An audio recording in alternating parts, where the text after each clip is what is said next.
Hello, and welcome to episode 3 of A Pile of Shame, the Backlog logs, the GOG chapters. Today we're taking a look at a BioWare game, Jade Empire. Released for the original Xbox way back in 2005, it then got a special edition in 2007, which is the one I have. I bought this one in 2014, and then in 2024, 10 years later, I got around to playing it. It's a long wait for a very long game. And a fun game at that. So let's get right into it. Let me start off by saying this is an underrated and highly ignored game. The main thing about it is the fighting mechanics. It requires you to continuously change methods, use magic, use effects, and use skills that make the fighting very interesting. That is, until you have unlocked a few specific combat techniques, which allow you to paralyze and then drain energy from enemies. And then, you just spam that and no one can defeat you. At all. Aside from that, the game has many positive points that are amazing. The story flows predictably to a certain point, especially if you're familiar with BioWare games. I haven't played them all, but if you have played at least Mass Effect and Knights of the Old Republic, you have played Jade Empire.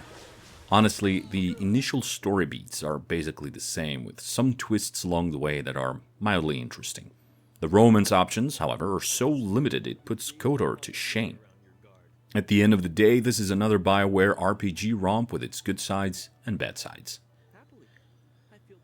The vibrant atmosphere of Chinese mythology is a welcomed variation to the usual European fantasy or sci-fi that we are all accustomed to, and really makes it so the attention required to follow things along is maximized. The myths, the gods, the spirits, the undead, the demons and creatures of darkness are all very well presented and explained.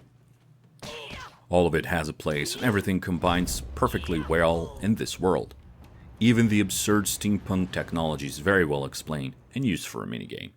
The minigame is serviceable and not at all required to complete the game. So much so that I avoided it as much as possible after the first time. But there are moments where you can be rewarded with new skills and equipment if you complete the minigame a few times. Let's get to the story. It all starts with you in a village hidden away from the world, training at a temple where there are other students. Exploring around can help you understand the basics of the world as well as the basic fighting mechanics. All good and well until you are tasked with checking the village security, because some bandits have been invading. You go on to find that most of the bandits are coming in from a ship with a very powerful sorcerer who is looking for something and they think they've found what they were looking for, and proceeds to attack you. However, your master comes to the rescue and kills the sorcerer with one swift strike. That guy is really powerful. It is then revealed that you are the last descendant of a group that served a god who was responsible for leading the dead to the underworld in order to create the circle of life and rebirth. But that god has been killed, and the dead now roam the world of the living as spirits. The game now presents a new fighting challenge. The way you fight spiritual enemies is different from how you fight physical enemies. Sometimes they're grouped together, but most of the time it is either one or the other type of enemy. So, changing abruptly from one enemy type to another doesn't really happen that often. There are also magical beasts, and these are also dealt with differently, and aside from one instance at an optional side quest at a fighting arena, you rarely find groups of enemies with a mixed variety of styles to defeat. The story goes on to grand revelations, a bizarre cast of allies and enemies. They are introduced as the game progresses, and with them, a vast amount of side quests. Most of these help you advance with the plot, some don't, but they are usually entertaining enough to keep the game interesting, even when you are helping a playwright ruin a play in public. It's a nice variety. The visuals are nice and neat for the time, nothing groundbreaking, but it was not trash. For today's standard, it looks kinda boring and devoid of character, but looks can be deceiving.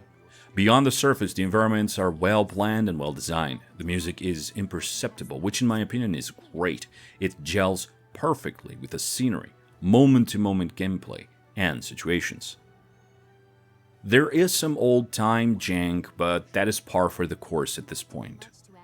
Small issues aside, I found myself loving this game from beginning to end.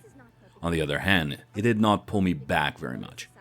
As with many RPGs, the reveals ruin the beginning of the adventurer, and the dynamic with NPCs becomes less interesting.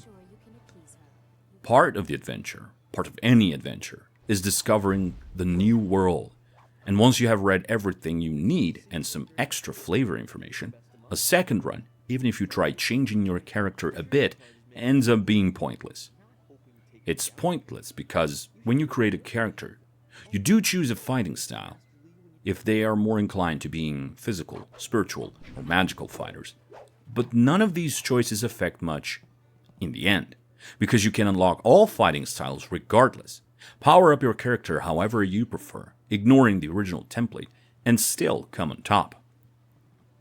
This makes it so the game is easier for the uninitiated, but for someone who has been playing these games for decades, it becomes a bit tedious figuring out that starting skills can easily be gained by the end of the game. There are a lot of secrets and hidden things, such as partner NPCs who are really hard to get, and you only get one of them by the tail end of the story, so he's not a lot of use, and he's not very well presented. And talking about NPCs, what is this partner system? You can choose one partner only for your adventures, and each of them has two stances, attack or support. In attack stance, each character has an advantage against a certain type of enemy, while in support stance some characters will give you bonuses, recover your life, your mana or your spiritual energy, and are completely ignored by enemies, leaving them to become a semi-infinite source of energy for you. There are a few NPCs that are either locked to only attack or only support, such as the Breadmaker, who allows you to use Drunken Master fighting style by making it so booze spawns around, feeling a meter that depletes as you use Drunken Master. It's fine, I guess, but not very involved for that matter. And you can't even swap partners if you're in combat, which is, again, fine, but still makes it feel a bit stunted.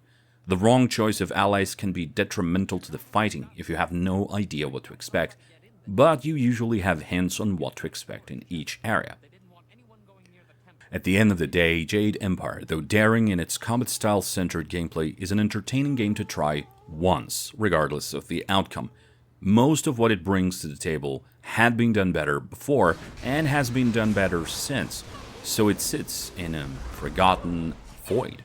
It is worth finishing it. I am sure some RPG enthusiasts would love it from start to finish, but with today's competition, doesn't stand a chance. Still, I had fun. In the next episode, we're going to go ever deeper in an indie roguelike dungeon fighter that has a nice visual style, but the gameplay seems to heavily depend on multiplayer. See you next time. Your people were adept at using essence gems.